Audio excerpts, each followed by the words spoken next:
এই খুলনা থেকে এই রাস্তা আসতে হয়। এটা হচ্ছে গৌরম্বার। নামটা যেমন সুন্দর, ঠিক তেমনি এই গৌরম্বারের এই এলাকাটাও খুবই সুন্দর। আসলে মনোমুগ্ধকর একটা পরিবেশ। এখানে এসে দেখার মতো। বাড়িঘরগুলো অনেকটা পানির ভিতরে ডুবে ডুবে আছে। এখন জোয়ার তো, তাই জোয়ারের পানি উঠে আসছে। আবার যখন ভাটা হবে এর পানি কিছুটা নেমে যাবে। হচ্ছে গৌরম্বারের ব্রিজ। এদিক থেকে মোংলায় যাওয়া যায়। আর এই যে প্রাকৃতিক অপরূপ সৌন্দর্যের এক লীলাভূমি হচ্ছে গৌরম্বার।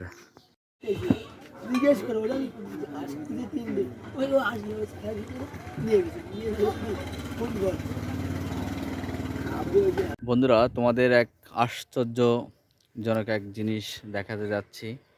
তোমরা তো অনেকে মানুষের সাথে মানুষের প্রেম, এমনকি প্রাণীর সাথে প্রাণীর প্রেম দেখেছ, কিন্তু তোমাদেরকে আজকে গাছের সাথেও যে গাছের প্রেম হয় সেটা দেখাতে যাচ্ছি।